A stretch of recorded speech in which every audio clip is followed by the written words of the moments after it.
為了拯救無限慘死的未婚妻，他被迫去勾引自己最恨的男人。本以為下了藥就能蒙混過關，誰知对方根本沒中招，反而直接将他反撲在床。伴隨着又一次重置，時間回到了最初的起點。深夜的皇太子臥房裡，一切都顯得有些不同尋常。凱勒斯推開房門，眼前的景象讓他直接愣在原地。房間裡不僅鋪滿了玫瑰花瓣，連紅酒都提前準備好了。更離譜的是，他的未婚夫里沙爾正躺在床上，嘴裡叼着一朵紅玫瑰，笑着說自己已经等了很久。凱勒斯揉了揉額頭，懷疑自己是不是出現了幻覺。他甚至把門關上，又重新開了一次，可里沙爾依然好端端地躺在那裡。里沙爾笑着問他為什麼表情這麼嚴肅，還說他們之間的關係根本不需要為這種事感到尷尬。看着眼前這個自我感覺良好的未婚夫，凱勒斯一時間連一句話都說不出来了。凱勒斯直接戳穿他，問他之前不是還口口聲声說討厭自己嗎？里沙爾倒是一臉淡定，辯解說一時的情緒代表不了一輩子。結果凱勒斯根本不買賬，冷笑着回了一句：“可我剛好很討厭你。”這話一出，里沙爾在心裡拼命告誡自己要忍耐，這一切都是為了達芙妮。於是他強擠出笑容，甚至直接表白說自己愛的是皇太子殿下，所以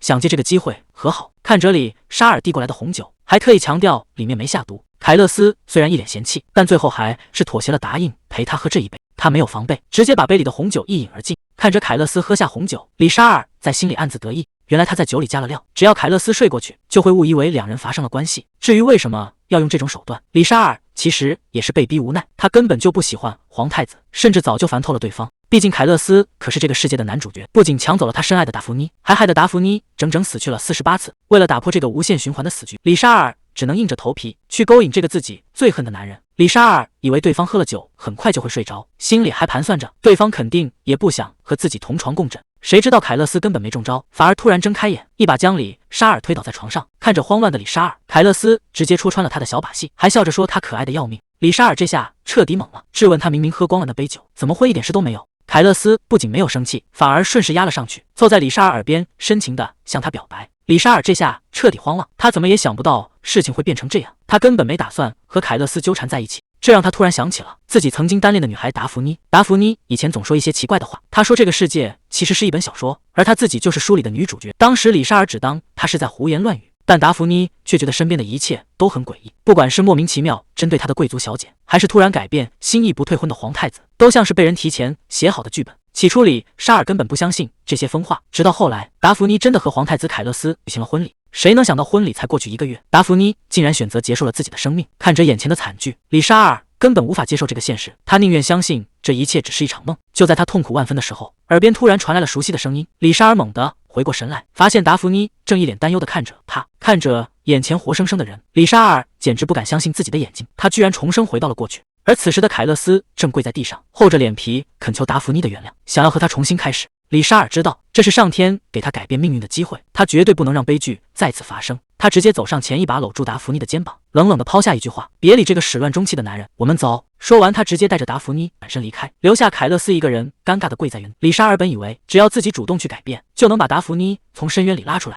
可現實卻給了他當頭一棒。不管是在第2世拼命追求，還是在第80多次救他於水火，甚至在第20世搶走凱勒斯的所有功勞，結果都毫無用處。達芙妮每一次都會愛上皇太子，然後一步步走向死亡的結局。一轉眼，這已經是里沙爾的第48世了。看着眼前再次舉辦的婚禮，里沙爾只能獨自喝着悶酒。這一世，達芙妮依然毫無懸念地選擇了凱勒斯。看着台上的新人，里沙爾終於不得不承認，達芙妮以前說的那些話都是真的。這個世界就是一本寫好的小說，只要達芙妮是女主角，那她的官配就只能是皇太子凱勒斯。看着眼前熱鬧的婚禮，里沙爾心裡很清楚，自己永遠只是個旁觀的配角。賓客們都在私下議論，說他因為深愛着達芙妮，才會在皇太子的婚禮上喝得爛醉。里沙爾根本不在意這些閒話，因為他知道1個月後這個世界就會再次重置。他搖搖晃晃地準備離開，心裡卻還在發狠，下一次自己一定要把達芙妮救出來。可連他自己都開始懷疑，他真的能做到嗎？本來心裡就煩，結果侍從還不小心把酒灑了他一身。里沙爾也懶得計較，只覺得今天真是倒霉透了。偏偏這時候，凱勒斯還挽着達芙妮走了過來，看着這兩人站在一起，里沙爾心裡只有厭惡，尤其是看到凱勒斯那副得意的樣子，他更是覺得無比噁心。既然這一世注定要重來，那他也懶得再裝什麼紳士了。他索性一不做二不休，直接把整瓶酒倒在自己身上。這下所有人都懵了，誰也沒想到他會發這種瘋。看着凱勒斯震驚的表情，里沙爾心裡冒出一個瘋狂的想法：既然達芙妮嫁給凱勒斯就必死無疑，那為什麼不搶在悲劇發生前直接把凱勒斯給解決掉？既然已經動了殺心，里沙爾就沒打算活着離開。借着身上的酒勁，他順手點燃了整場大火，熊熊烈火唰的一下炸開，原本熱鬧的婚禮徹底亂套。凱勒斯大聲喝問：“你知不知道自己在幹什麼？”李莎爾大喊：“這一世，你給我去死吧，混蛋！”他帶着一身烈火，毫無顧忌地朝凱勒斯撲了過去。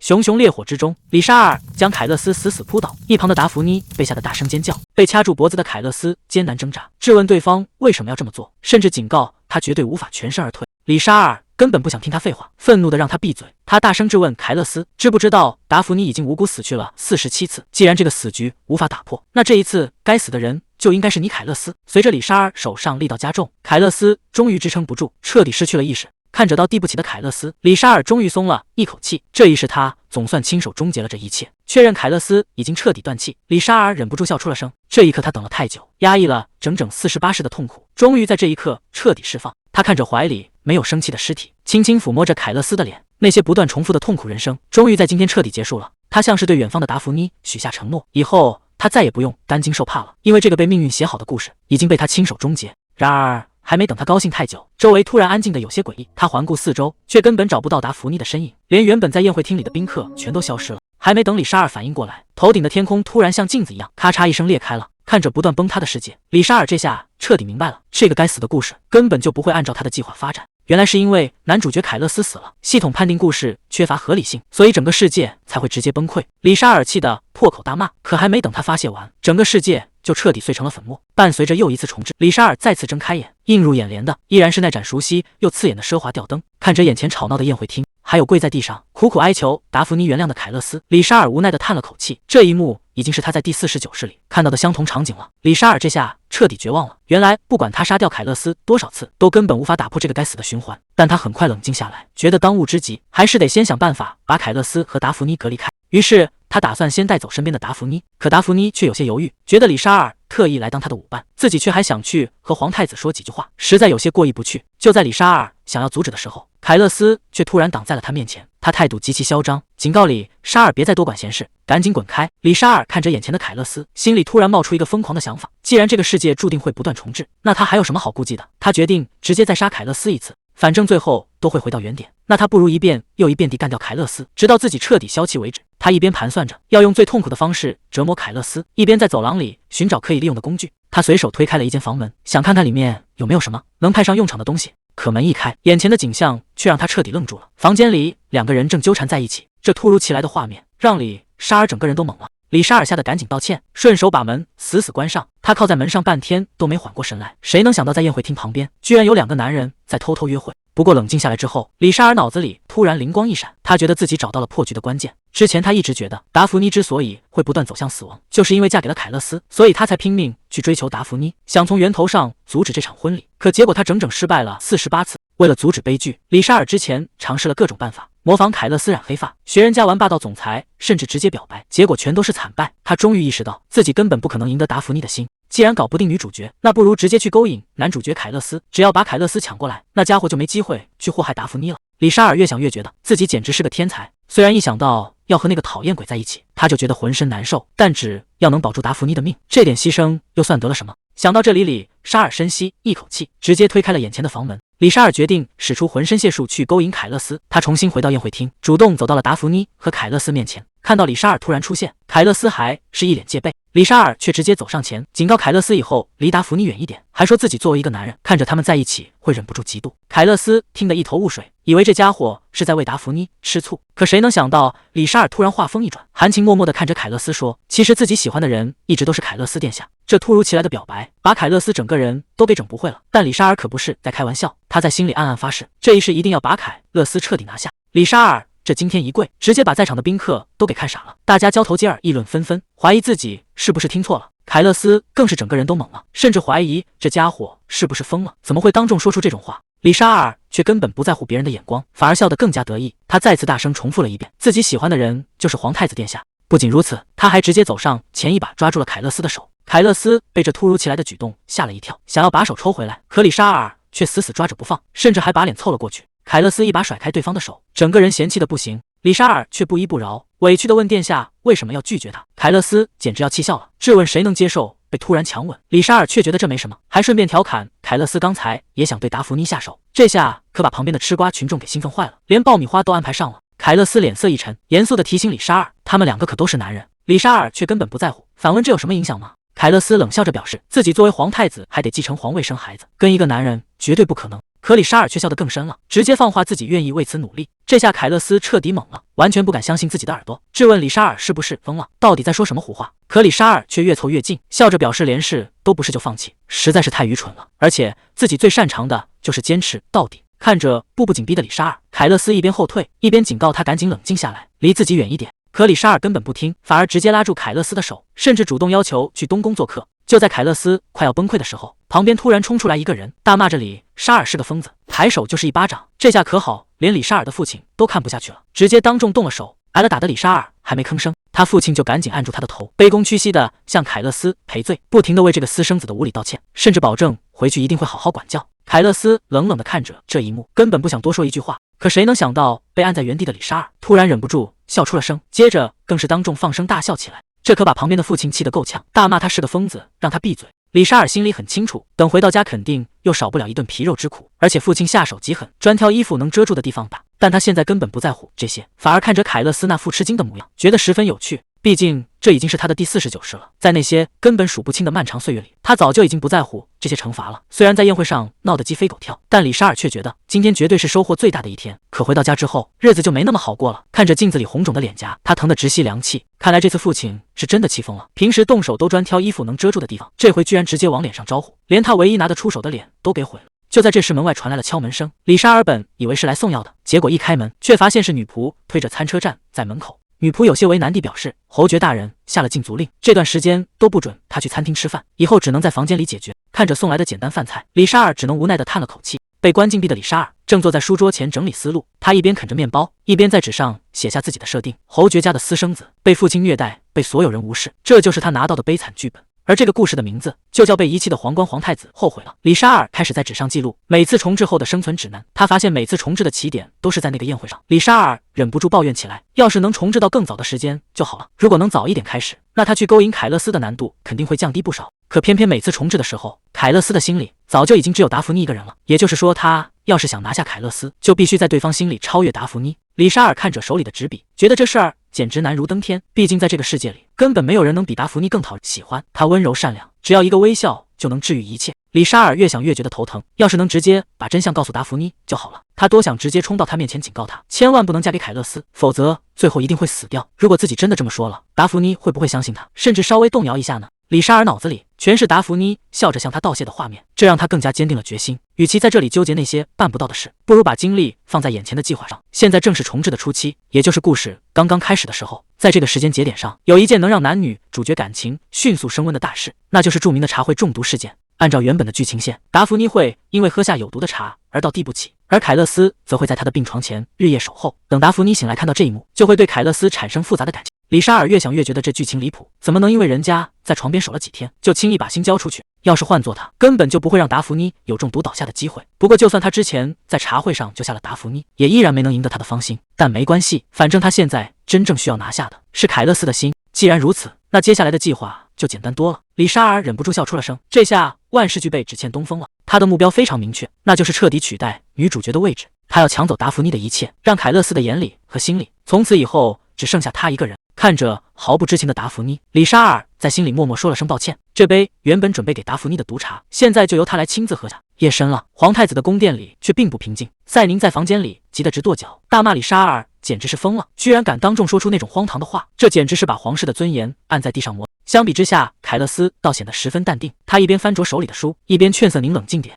凱勒斯甚至還開起了玩笑，說李沙爾不是說會為了他努力嗎？賽寧一聽這話，氣得差點沒當場背過氣去。凱勒斯合上手裡的書，臉上的笑意也漸漸淡了下去。這件事情確實變得棘手了，偏偏挑在他準備向達芙妮表白心意的時候。看着一臉愁容的凱勒斯，賽寧也只能無奈地嘆了口氣。作為騎士的賽寧，心裡也是說不出的難受。他怎麼也想不到，那個連自己感情都搞不清楚的家伙，居然敢給凱勒斯寫這種信。賽寧趕緊匯報說，那位大人已經傳信過來，表示會準時參加皇室茶會。凱勒斯愣了一下，顯然沒料到對方會來這一手。賽寧有些擔憂地問：“那殿下這次還要去嗎？”凱勒斯沉默了片刻，反問達芙妮是不是也會去。得到肯定的答覆後，凱勒斯冷笑了一聲，他直接吩咐下去準備回信。皇室茶會如期舉行，花園裡早就坐滿了貴族，大家聚在一起，聊的自然是前幾天宴會上的醜聞。有人壓低聲音問：“聽說了嗎？前幾天宴會廳裡的那場騷亂。旁邊的人立刻接話：“你是說李沙兒鬧出的動靜？現在全城都在傳這件事。”大家紛紛附和。誰能想到那個私生子居然對皇太子殿下抱有那種心思？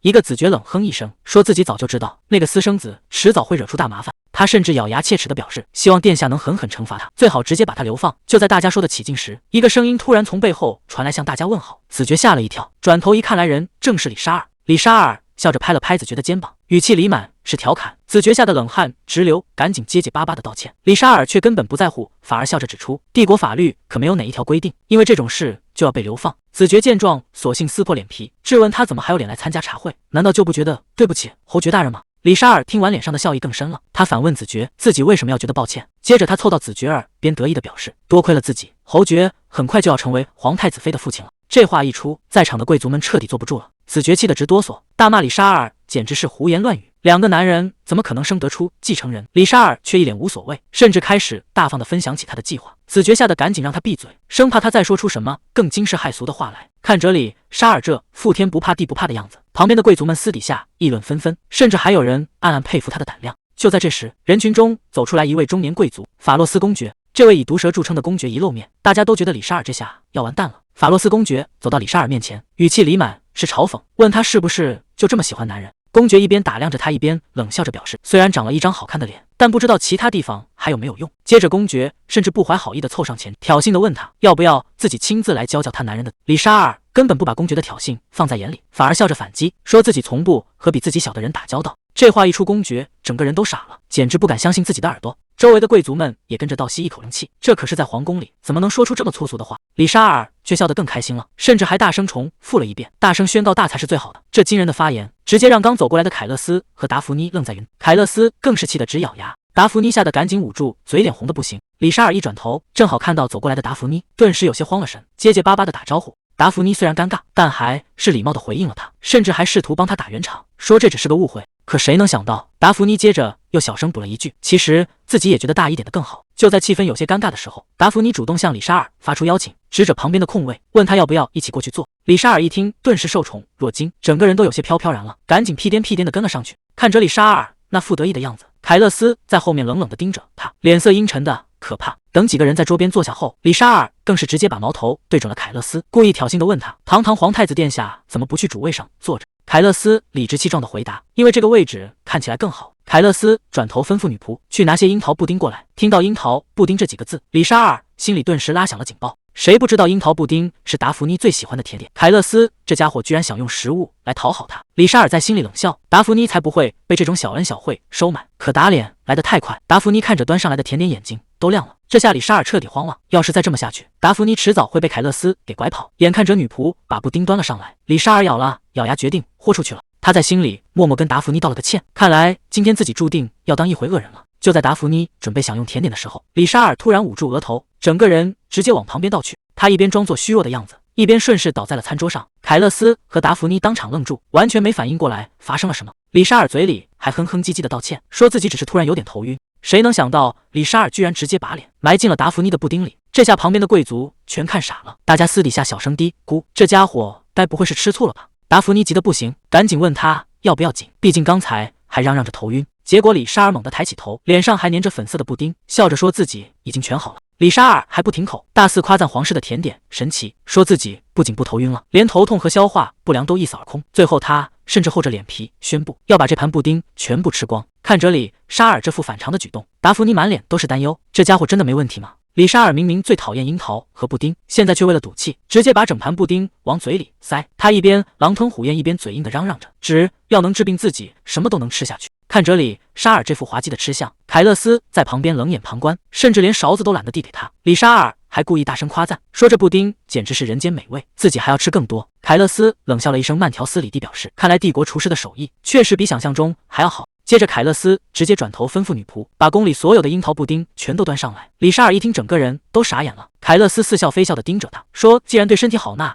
就應該多吃點。他甚至故意挑釁地問李沙兒，自己說的對不對？看着眼前堆成小山一樣的櫻桃布丁，李沙兒只能硬着頭皮陪笑，心裡估計早就把凱勒斯罵了千百遍。李沙兒咬着牙向殿下謝恩，可那表情簡直比哭還難看。两個男人表面上在笑，眼神裡卻全是火藥味，誰也不肯退讓半步。結果沒撐多久，李沙兒就忍不住跑到旁邊，直接吐了出來。李沙爾扶着樹幹，吐得整個人都虛脫了。他在心裡把凱勒斯罵了千百遍，這家伙絕對是故意的，自己剛才真是逞強過頭了。就算是平時最愛吃的東西，塞下那麼多也得吐出來，更別說是他最討厭的櫻桃布丁了。李沙爾一拳砸在樹幹上，暗暗發誓絕對不能就這麼認輸。不過真正的茶會甚至還沒正式開始呢，等女僕們把紅茶端上來，好戲才算真正開場。達芙妮端着茶杯，有些擔憂地看着四周，她突然注意到了什麼，轉頭看去，只見李沙爾正站在不遠處，輕輕擦了擦嘴角，眼神裡閃過一絲不易察覺的狠勁。這副模樣讓旁邊的貴族們也忍不住私下議論起來。達芙妮有些擔憂地問：“你沒事吧？剛才突然跑出去嚇了我一跳。”李沙爾趕緊道歉，說自己沒事，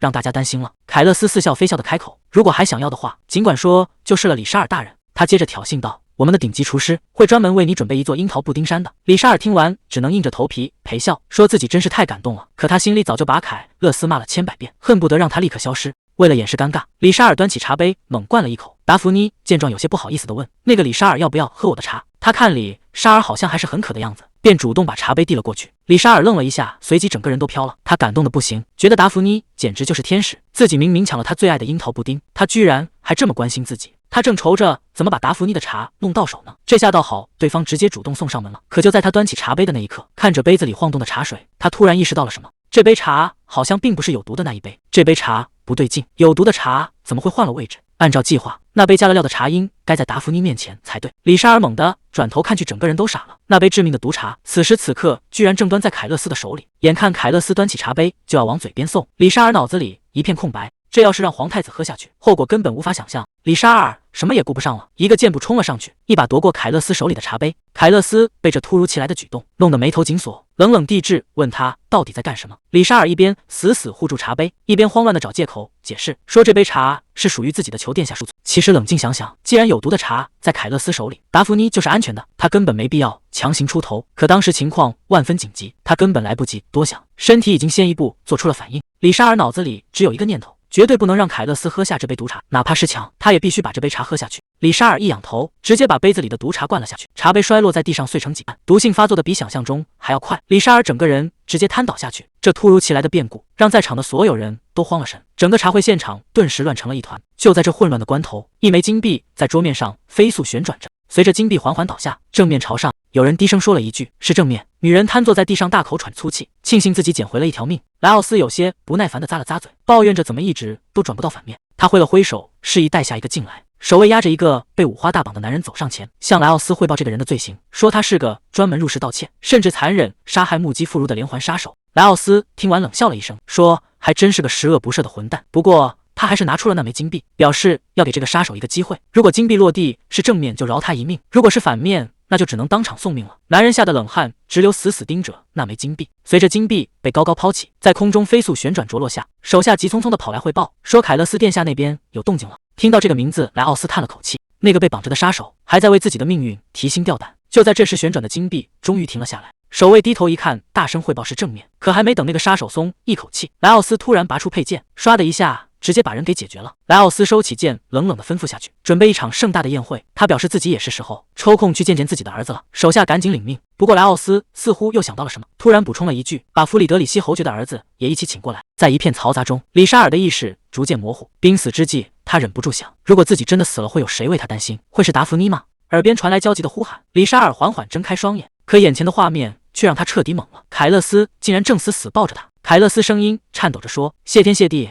你終於醒了，我差點又失去你了。”他甚至哀求李沙爾永遠不要離開。這荒謬的表白讓李沙爾猛地驚醒，他大口喘着粗氣，冷汗浸濕了後背。原來只是一場噩夢。還沒等他鬆一口氣，耳邊突然傳來冰冷的聲音：“你醒了。”李沙爾猛地抬頭，發現凱勒斯正冷冷地站在床邊。他連忙向這位皇太子殿下問候。凱勒斯居高臨下地看着他，嘲諷他醒得太慢。李沙爾想起茶會上的毒茶，急切地追問那杯茶的下落。凱勒斯眼神驟冷，死死盯着他反問：“你是怎麼知道那杯茶有毒的？”李沙爾心中一驚，意識到自己說漏了嘴。凱勒斯的手緩緩按在劍柄上，語氣冰冷刺骨：“如果他早就知道茶裡有毒，那性質就完全變了。”凱勒斯冷冷地警告他，接下來的每一句話最好都想清楚了再說。李沙爾，弗里德里希。面對逼問，李沙爾咬緊牙關保持沉默。凱勒斯步步緊逼，質問他到底隱瞞了什麼。就在氣氛劍拔弩張時，門外傳來威嚴的呵斥：“夠了，凱勒斯！”來人正是帝國皇帝萊奧斯。凱勒斯看着突然出現的父親，低聲喚了一句父親，瞬間收斂了銳氣。萊奧斯走到桌前坐下，看着李沙爾似笑非笑地問：“你就這麼喜歡我的兒子嗎？”弗里德里希大人。李沙爾只能硬着頭皮回答：“是的，陛下。”他順勢微笑表白，聲稱自己對皇太子一見鍾情。萊奧斯聽完哈哈大笑，調侃他說話真是直白。凱勒斯在一旁眉頭緊鎖，打斷父親說沒必要聽他胡言亂語，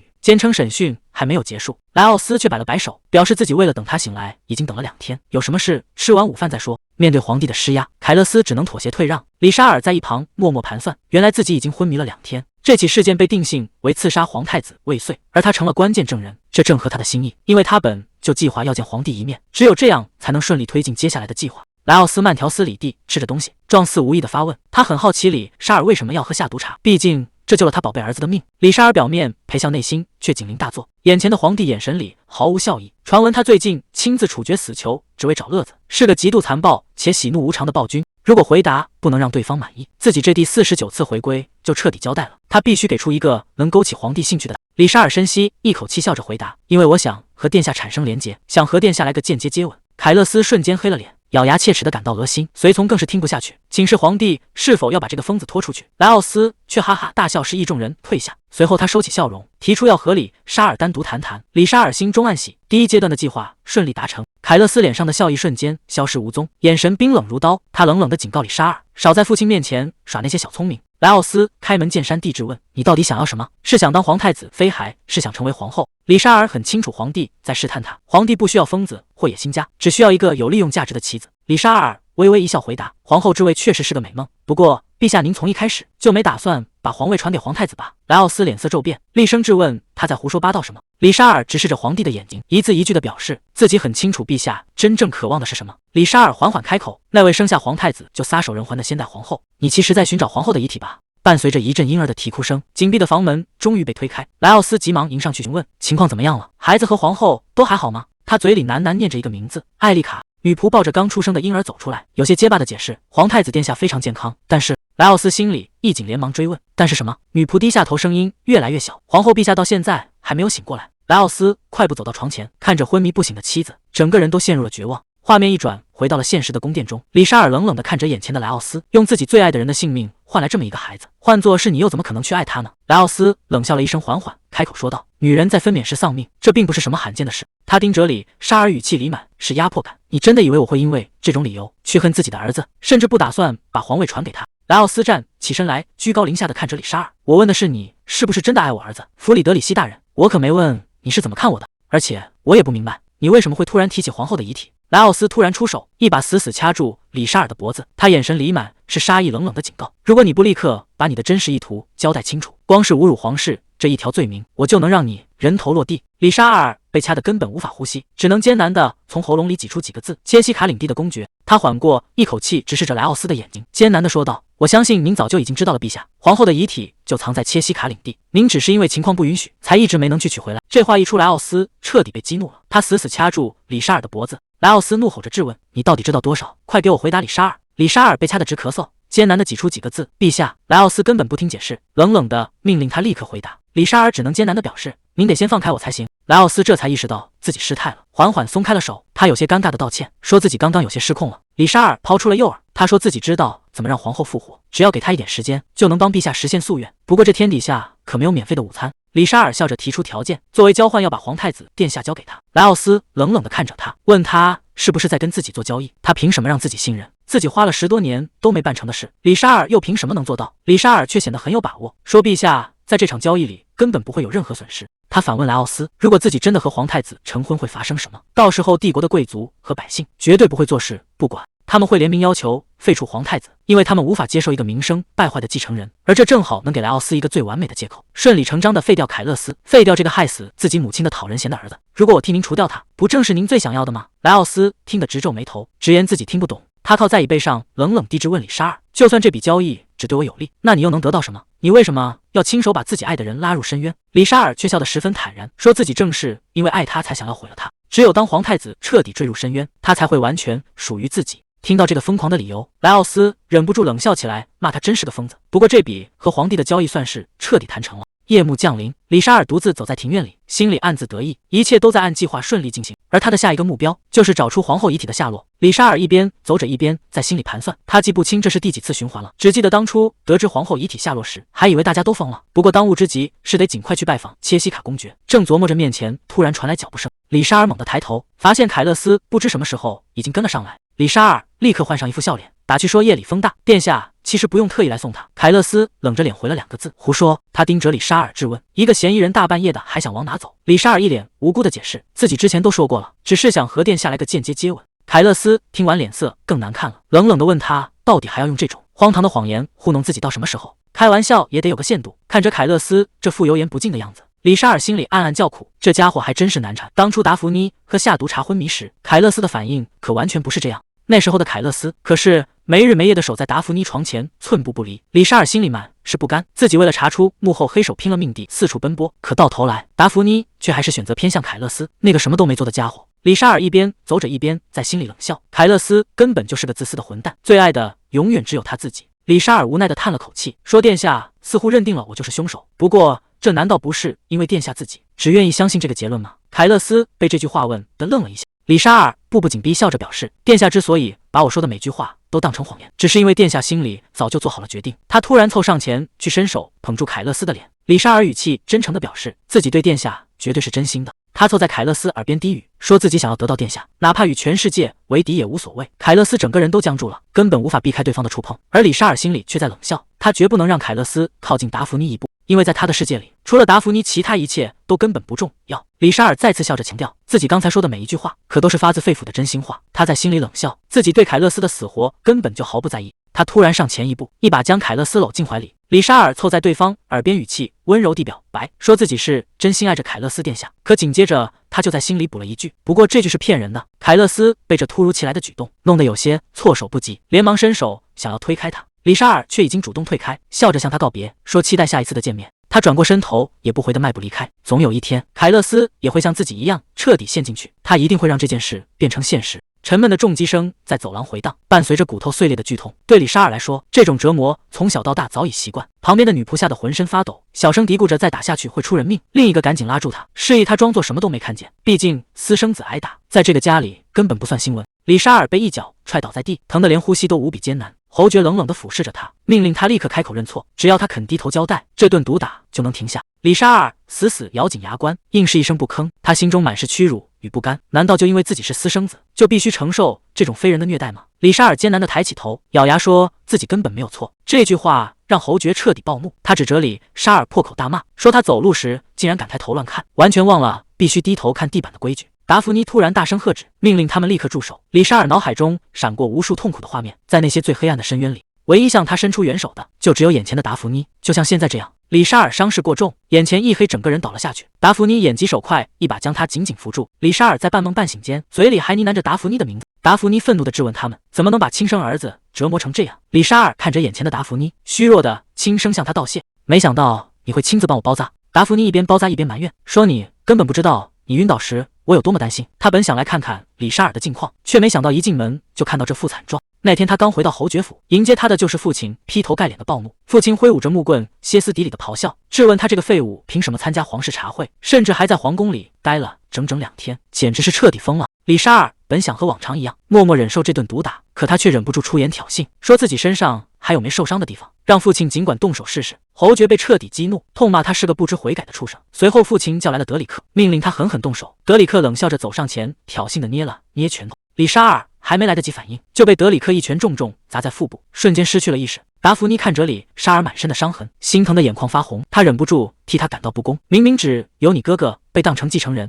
為什麼每次承受痛苦的卻總是你？達芙妮有些疑惑地問，你這時候怎麼還笑得出來？李莎兒溫柔地看着他，說，能聽到你這麼關心我，我真的特別高興。達芙妮無奈地嘆了口氣，說，你既然還有心思開玩笑，看來是死不了了。說完便起身準備離開。李莎兒急忙出聲挽留，裝作可憐的喊着渾身都疼，埋怨父親下手實在太狠。達芙妮停下腳步，看着眼前遍體鱗傷的少年，她滿眼心疼地表示，比起侯爵和你哥哥的暴力，更讓我難受的是你居然把這些虐待當成了理所當然。達芙妮輕輕握住李莎兒受傷的手，溫柔地勸她不要作踐自己。李莎兒心中湧起一股暖流，深情地喚了一聲比圖斯小姐。達芙妮微微一笑，糾正她說，只有我們2個人的時候，直接叫我達芙妮就好。李莎兒看着眼前溫柔的女子，輕聲改口叫了聲達芙妮小姐。她在心中暗自感慨，面對這樣救贖般的存在，又有誰能不為之心動？達芙妮關切地詢問，聽說你之前在皇宮喝了有毒的茶，現在身體真的沒事了嗎？李莎兒輕輕點頭，說皇室那邊照顧得很周到，自己已經痊癒了。達芙妮有些驚訝，沒想到你居然能在皇宮裡住下。李沙爾低聲解釋，畢竟發生了下毒這種惡性事件，皇室需要他留下來配合調查。達芙妮看着眼前的李沙爾，神色變得有些遲疑。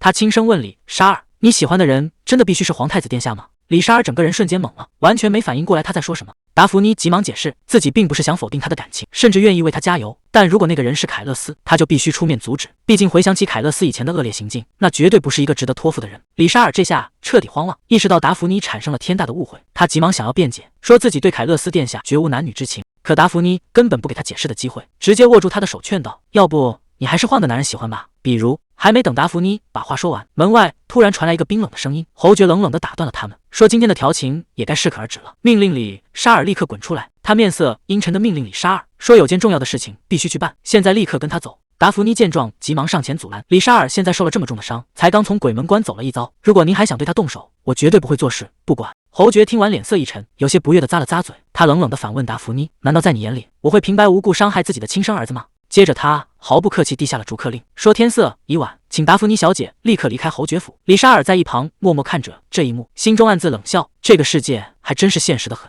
達芙妮就算再怎麼被冷落，名義上依然是皇太子的前未婚妻，更何況她最近似乎又重新得到了皇太子的青睞，所以自己那個勢利的父親是絕對不敢對達芙妮怎麼樣的。想到這裡，李沙爾笑着安慰達芙妮，說自己沒事的，但他其實一點也不希望達芙妮被捲進這些家族爛事裡。達芙妮有些擔憂地看着他，輕聲喚着他的名字。李沙爾轉過頭看着父親，眼神裡閃過一絲絕對不會有什麼壞事發生的。您說是吧，父親？面對李沙爾的挑釁，侯爵臉色鐵青，一句話也說不出來。達芙妮雖然滿心擔憂，但也只能選擇先行離開。李沙爾笑着安慰他，讓他不用擔心，趕緊回家。打發走了達芙妮，李沙爾面無表情地跟着父親往裡走。他主動開口打破沉默，問父親到底找他有什麼事。他自嘲地表示，像自己這樣的家族垃圾，父親怎麼會有正經差事交給他？侯爵冷哼了一聲，說：“李沙爾最近真是變得越來越牙尖嘴利了，要是他以前也像現在這樣听話，臉上也不至於受這麼重的傷。”李沙爾聽得一頭霧水，完全不明白父親話裡的深意。兩人一路走到了一扇華麗的大門前，李沙爾看着眼前的宴會廳，有些不敢置信，自己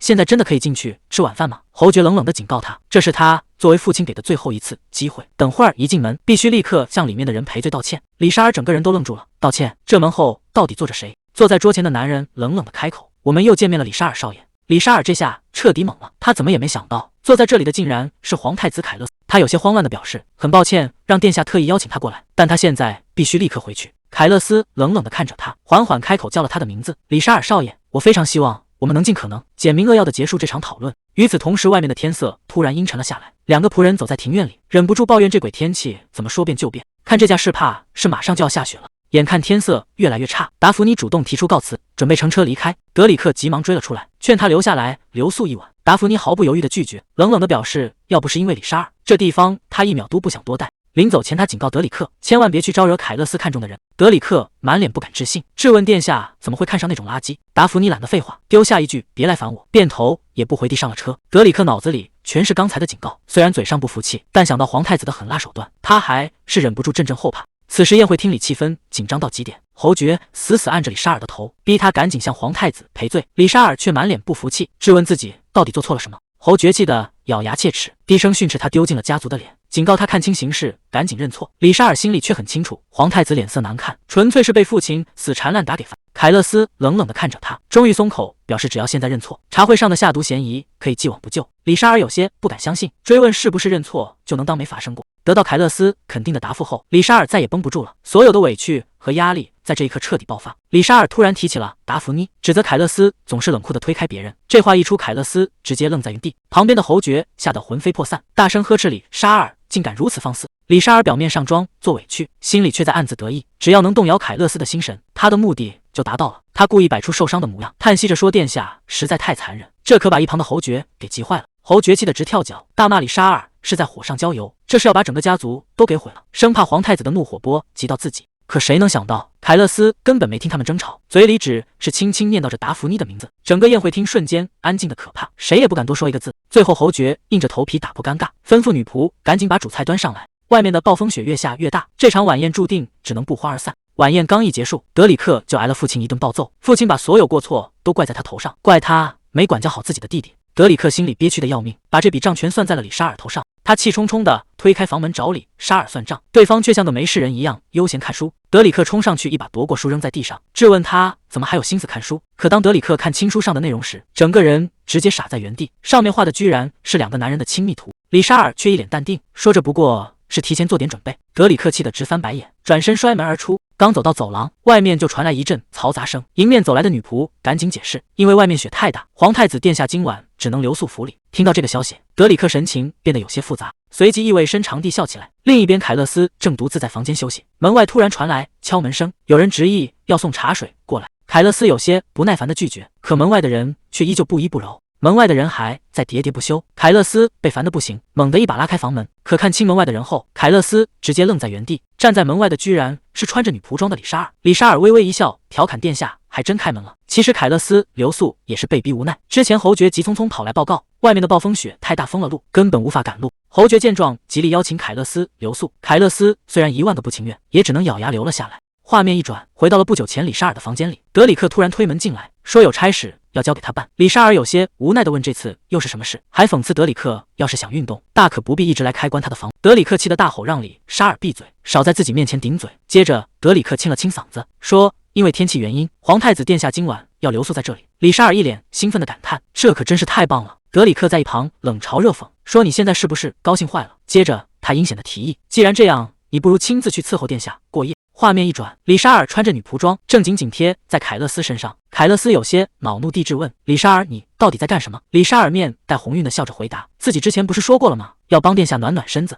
凱勒斯冷冷地命令他把茶放下，然後立刻滾出去。李沙爾卻笑着表示自己根本就沒帶茶水過來，他還挑逗地補充道：“只要抱着殿下就能取暖了，哪裡還需要什麼茶水？”凱勒斯忍無可忍，直接一把將李沙爾推了出去，隨後猛地關上了房門。然而門外的人並沒有放棄，李沙爾一邊敲門一邊在外面輕聲哀求，讓殿下放他進去。門內突然傳來一聲慘叫，這動靜可不小，直接把守衛給招來了。賽寧急匆匆地跑過來，大聲詢問殿下出了什麼事。他一邊跑還一邊懊惱，怎麼偏偏在自己去洗手間的時候出了這種狀況。可當瑟寧推開門，整個人都傻眼了，走廊裡空空如也，連個鬼影都沒有。賽寧有些疑惑地問：“殿下，您沒事吧？”凱勒斯在房間裡回應，說自己什麼事都沒有，他讓外面的人不用擔心。可實際上房間裡的氣氛已經徹底變了。凱勒斯正死死地摟着李沙爾，兩人貼得極近。李沙爾有些嬌羞地喊了一聲殿下，凱勒斯沒好氣地解釋，說自己只是覺得直接把人拽進來更省事罷了。他警告李沙爾別胡思亂想，更別用那種眼神看着自己。凱勒斯接着說道：“等一會兒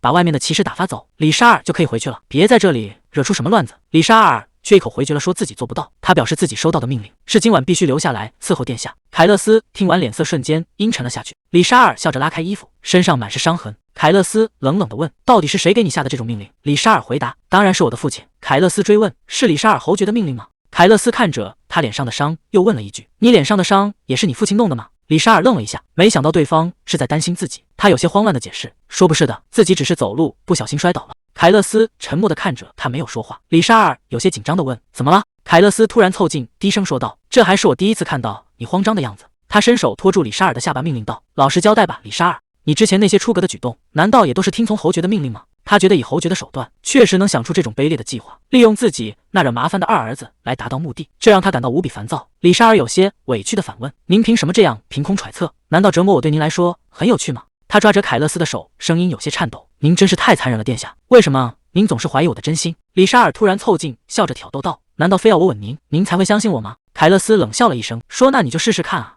話音剛落，李沙爾竟然真的直接吻了上去。這一下輪到凱勒斯徹底懵了，他猛地推開李沙爾，有些慌亂地捂住嘴巴，低聲念着李沙爾的名字。李沙爾這一吻直接把凱勒斯整不會了。凱勒斯慌忙想要推開，質問他這是在幹什麼，可李沙爾根本不聽，反而更加放肆地貼了上來。凱勒斯終於忍無可忍，大聲呵斥道：“住手！”被推開的李沙爾只是紅着臉笑了笑，輕聲喚道：“殿下！”凱勒斯這下是真的動了怒，他咬牙警告道：“我現在就叫賽寧進來。”可李沙爾根本不怕，反而湊到他耳邊低語：“您想讓謠言傳開嗎？要是傳出去，堂堂帝國皇太子竟然對侯爵家的僕人動手動腳，那可就熱鬧了。”凱勒斯冷冷地警告：“他們很快就會查到你頭上。”李沙爾卻毫不在意地笑了笑：“那您呢？您能接受和我睡在一起的傳聞嗎？”他把手指抵在唇邊，輕聲威脅道：“反正只要我們被抓到，這事就瞞不住了。所以您還是乖乖聽我的話吧。”凱勒斯這下徹底被激怒了，他猛地伸出手，一把掐住了李沙爾的脖子。凱勒斯咬牙切齒地警告：“如果你不肯收手，那就由我來結束這一切。”李沙爾被掐住脖子的李沙爾不僅沒有害怕，反而發出了低沉的笑聲。他有些艱難地喘息着，笑着說自己快要無法呼吸了，這下脖子上肯定要留下印記了。畫面一轉，來到了切西卡公爵的府邸。公爵緩緩開口說：“最近外面都在傳凱勒斯殿下有男色之癖的醜聞。”